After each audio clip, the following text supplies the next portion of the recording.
Okay, so remember how I said this video was going to talk about the assignments? Well, there was one more thing from Primo I wanted to show you that I forgot in the last video, and that is these little orange arrows. So you don't see them on every article. Sometimes you just get one instead of both. But what these do is connect you to other resources that are tied to this particular one. If you're actually in the item record, they're all the way down at the bottom of the page. And what this does is helps you find other sources.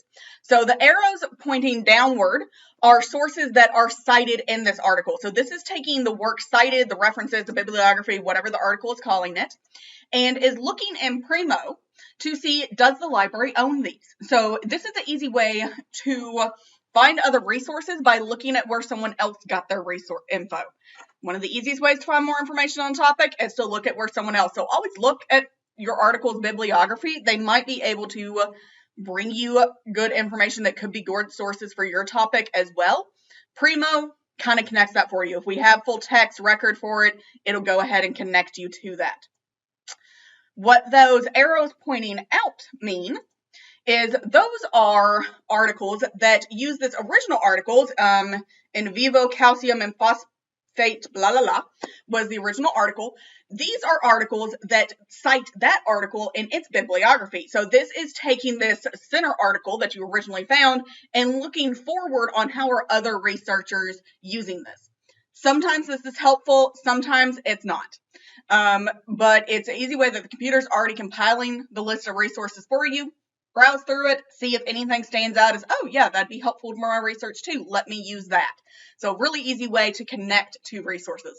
Like I said, some articles have this, some don't. It kind of depends on where it comes from and how it's being used and connected anyways, but it is there within Primo. All right, coming back to your assignments. So you do have a short little activity. It is 2 questions for today. You are to pick a topic, so pick either sunflowers, alpacas, or dragonflies. You are to use Primo. You're going to find me one article that is peer-reviewed, and then one article that is not peer-reviewed.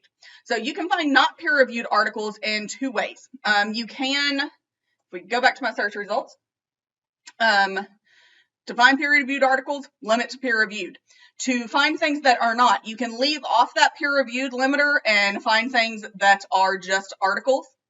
And then you kind of scroll through to find ones that are not peer-reviewed. Easier way, though, is you're seeing when you're mousing over these that you have this little red X next to it. This is a way to limit by excluding. So just like you have the not Boolean operator, we could say we don't want peer-reviewed articles. And so that would be an easy way to limit to things that are not peer-reviewed. So for this, you got to find me an article. Cannot be a book chapter, cannot be a book or a video or something like that. Has to be on one of these topics. So you only got to find me 2 resources. One has to be peer-reviewed, one has to be not peer-reviewed, and they have to be published within the last 3 years. So you're going to use that date limiter as well. So short, simple, give me a citation, but make sure you're using all of these limiters appropriately. Also, briefly, want to talk about your rough draft coming up. So if you look at this spring 2020 schedule that I posted, has all of your due dates and stuff of what we're going over for the rest of the semester. And that big red one that is coming up is Wednesday, April 22nd, which is when your rough draft of your final project is due. So remember, your rough draft is you're taking your topic, you're finding me 3 out of those 10 required sources, giving me a full annotation for each one of those 3 sources. So it has to have that summary, methods, and abstract section, 225 words minimum for each annotation, and you're turning that in. Really, really important that you do this. So you need to start working on this now. You need to start finding your books and your articles now, and working on those final projects. If you have not turned in a topic to get approved, you need to turn that in now. I feel a little bit like I'm preaching to the choir because the people who are not watching these videos are probably the ones who have not done that.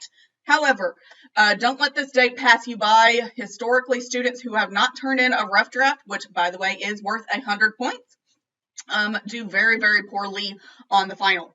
I've had some students who were making high B's, low A's, and then didn't turn in a rough draft to the final project and tanked the final project and destroyed their grade.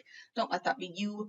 So if you have questions on the final project, what's due in that rough draft, let me know. But that is due that Wednesday, April 22nd. That's really important you get that one in on time so I have time to turn it around and get you feedback on those final projects before your final project is due. All right.